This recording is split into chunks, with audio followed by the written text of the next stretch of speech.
شروع کرتا ہوں اللہ پاک کے بابرکت نام سے.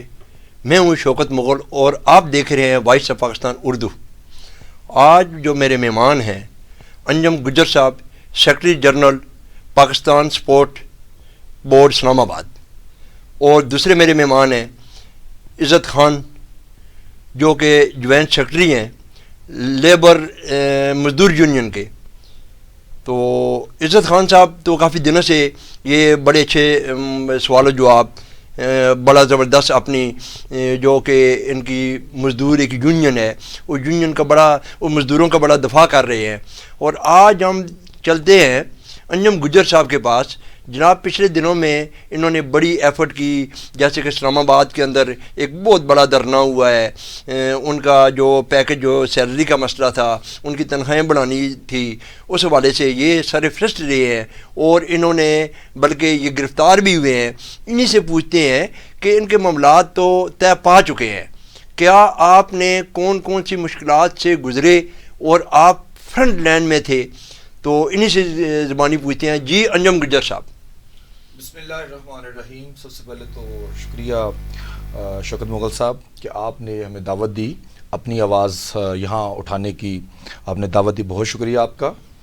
جو آپ نے سوال کیا ہے کہ 10 فروری کے دھرنے کے حوالے سے، سب سے پہلے تو میں شکر ادا کرتا ہوں اللہ پاک کا کہ اللہ پاک نے ہمیں ہمت دی، توفیق دی، اور ملازمین کا شکریہ ادا کرتا ہوں، پورے پاکستان سے آئے ہوئے ملازمین کا جو بڑے پرامن تھے اور بڑے پرمنظم تھے. الحمدللہ ان میں اتحاد تھا، اتفاق تھا، اور یہ بہت بڑی کامیابی ہمیں ملی.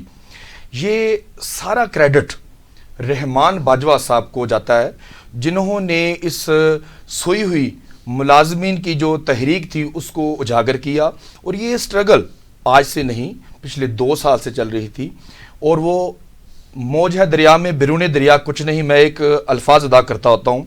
وہ اکیلے نکلے تھے، قطرہ قطرہ دریا بنا، پھر سمندر بنا. الحمدللہ انہوں نے وہ تحریک چلائی، پورے پاکستان سے تمام لیبر لیڈران انہوں نے اپنے ساتھ ملائے اور یہ ایک مضبوط ٹیم بنائی. اور الحمدللہ میں شکر ادا کرتا ہوں دوبارہ اس ذات کا کہ جس نے ہمیں ہمت دی، توفیق دی، ہم 10 فروری کو میدان جنگ میں اترے. بات جو کر رہے ہیں آگے، اس دن مجھے انتہائی افسوس ہے کہ موجودہ حکومت نے جو حالات بنائے جو کہ بالکل زیب نہیں دیتے تھے. عمران خان صاحب نہ جانے کیوں بھول گئے کہ انہوں نے بھی 126 دن اسی دھرتی پہ دھرنا دیا تھا، اور اس دھرنے میں شامل ہونے والے یہ تمام سرکاری ملازمین بھی شامل تھے جو آج اپنے حق کی آواز بلند کرنے کے لیے آئے. اس وقت ان کا ساتھ دیا. آج دھرنا، احتجاج، اپنی آواز کو بلند کرنا ہر انسان کا، ہر شخص کا، ہر مزدور کا حق ہے.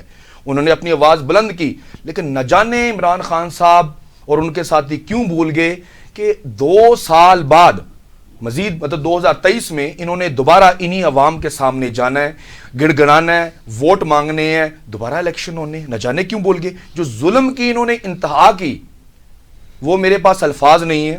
اس میں بہت سارے لوگ شدید زخمی ہوئے، ہمارے ملازم بہت زیادہ زخمی ہوئے. کچھ ان کا ایک پولیس فورس کا ایک آدمی جو کہ مارا بھی گیا، اس میں شہید ہوا. میں تو اس کو شہادت کا درجہ دوں گا، جو کہ اتنا ہائی لائٹ نہیں ہوا.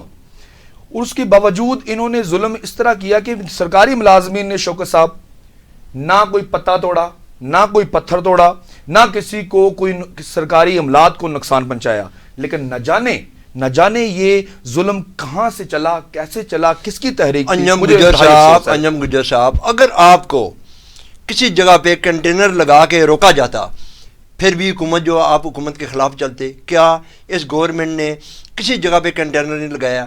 آپ کو کھلی آزادی دی، آپ ڈی چوک تک گئے، آپ اندر تک گئے، آپ سیکریٹریٹ چوک تک گئے، پی ٹی وی کے سامنے جا کے آپ نے دھرنا دیا. کیا پھر بھی آپ اس گورنمنٹ پہ مطمئن نہیں ہیں؟ کیوں؟ شوکت صاحب آپ بول رہے ہیں شاید میڈیا نے اتنی ہائی لائٹ نہیں کیا، لیکن میرے خیال میں سب لوگوں کو پتہ ہے پورے پاکستان سے آئی ہوئی عوام تھی، مزدور تھے. آپ کہہ رہے ہیں کنٹینر نہیں لگایا، کون کہتا ہے؟ میڈیا دیکھیں بھرا ہوا ہے. ڈی چوک میں ڈبل کنٹینر لگا ہوا تھا. اس کے بعد موٹر وے چوک 26 نمبر پورا سیل کیا ہوا تھا، بند کیا ہوا تھا. ہمارے گجر صاحب اسلام آباد کے اندر بیٹھ کے دیکھیں، یہ یہاں پہ صوبے کے مسئلے حل نہیں ہو سکتے ہیں. جو لوگ صوبے سے آئے ہوئے تھے، مختلف شہروں سے آئے ہوئے تھے، وہ صوبے کا معاملہ ہے. وفاق میں جو مسئلہ مسائل ہے، دیکھیں پرویز خٹک صاحب نے کہا ہے، علی محمد خان صاحب نے کہا ہے، وزیر داخلہ صاحب نے کہا ہے کہ آپ اسلام آباد کی بات کریں. صوبے کا کسی ملازم کا، کسی کا ہم اس کا وہ نہیں کر سکتے. ہاں وہ ہم تجویز دے سکتے ہیں، وہ صوبے کا معاملہ ہے. وہ وہاں پہ وزیر اعلیٰ ہے، وہ اپنی کابینہ میں بیٹھ کے فیصلے کرے. یہ آپ نے پہلے تو بڑی مین بات ہے کہ باہر صوبے سے آپ نے لوگوں کو بلوا کے اسلام آباد کو جام کرنے کی کوشش کی. یہ بھی تو سر نامناسب بات ہے. مغل صاحب کیوں بول رہے ہیں کہ تمام صوبوں میں، چلو ایک سندھ کو میں نکال دیتا ہوں، کیا تمام صوبوں میں جو 3 صوبے مین ہیں ہماری، ان میں کیا ان کی حکومت نہیں ہے؟ حکومت ہے، پی ٹی آئی کی حکومت ہے. مانا شوکت صاحب، کسی صوبے کا فیصلہ اسلام آباد بیٹھ کے نہیں ہو سکتا ہے. اگری جیسا کہ 18ویں ترمیم کے تحت صوبے تمام خود مختار ہو چکے ہیں، میرے علم میں ہے. لیکن میں پھر بھی کہوں گا پی ٹی آئی کی حکومت ہے تینوں صوبوں میں، وہ انسٹرکشن جاری کر سکتے تھے. یہ ملازمین اپنی آواز بلند کرنے کے لیے کیوں نکلے ہیں؟ ان کے کیا مسئلے مسائل ہیں؟ آپ لوگ بیٹھ کے سنیں، گورنمنٹ کے نمائندے ان کے پاس.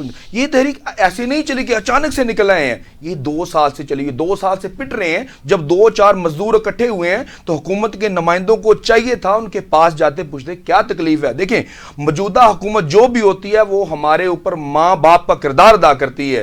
میں بلیم نہیں کر رہا، میں بات کر رہا ہوں کہ وہ ان کا کردار اسی طرح ہونا چاہیے. ماں باپ کی حیثیت سے وہ پوچھتے بچوں کیا تکلیف ہے، آپ لوگوں کے مسئلے مسائل کیا ہیں، لیکن کسی نے وہ گوارا نہیں کیا. عزت خان صاحب، ماں باپ بچوں سے پوچھتے ہیں کہ بیٹا آپ کو کیا تکلیف ہے. آپ بھی پی ٹی آئی کا ایک حصہ ہیں اسلام آباد میں، NA-53 میں. کیا آپ کے MNA، کیا آپ کی گورنمنٹ، کیا جیسے کہ انجم گجر صاحب کہہ رہے ہیں، کیا ان کی باتوں میں واقعی صداقت ہے؟ بسم اللہ الرحمن الرحیم.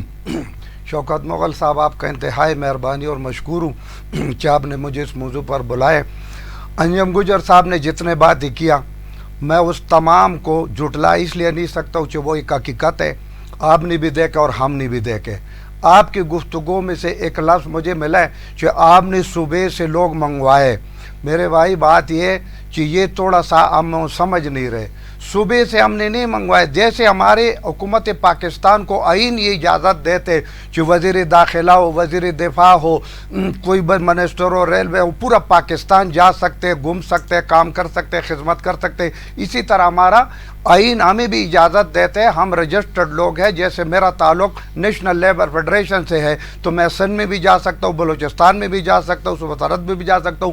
تو وہ لوگ بھی ادھر آ سکتے، وہ ہمارے نمائندے تھے. چونکہ یہ تمام کارڈ جو ہے نا یہ رحمان علی باجوہ نے. عزت خان صاحب، پرویز خٹک صاحب نے کہا ہے کہ صوبوں کی بات ہم نہیں مانتے. صوبہ کی بات جو ہے وہ صوبے میں رکھیں، آپ مرکز کی بات کریں.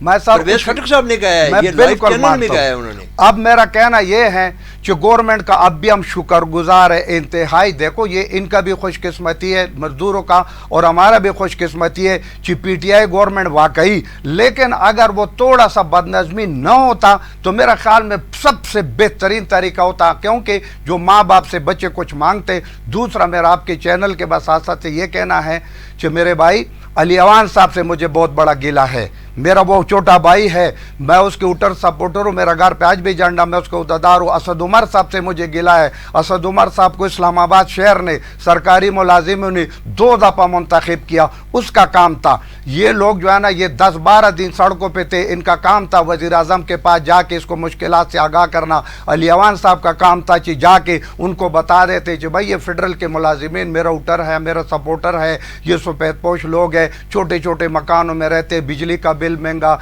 گیس کا ہو گیا، ان کے بچوں کا مسئلہ ہے، کتابوں کا، اسکولوں کا. یہ غریب تو اپنے لیے روٹی روزی مانگتے تھے. اس ملک سے ان لوگوں کو پکڑنا چاہیے جو علی کیا نام ہے وہ ایان علی کے ذریعے ملک سے باہر پیسے لے کے جا رہے. ہمارے ملک کے حکمران اپنی بیٹی کو 4-4 ارب روپے کے گھر گفٹ میں دیتے ہیں. میرا ملک کا حکمران جو 3 دفعہ وزیر اعظم رہے، جو اس کا امریکہ میں بھی جناب بلڈنگ، برطانیہ میں بھی بلڈنگ، دبئی میں بھی بلڈنگ. تو بھائی میں تو وہ بدقسمت ملازمین یہ تھے، اور رحمان باجوہ کے ساتھ تو وہ بدقسمت ملازم تھے جو سب سے پہلا بلڈنگ بنانے والا وہ لوگ، اور جب بلڈنگ گرتے تو ملبہ اٹھانے والا بھی یہ لوگ. کیا رحمان باجوہ صاحب نے آپ کا مسئلہ حل کروا دی ہے؟ میرے بھائی رحمان باجوہ صاحب کا، کیونکہ اس نے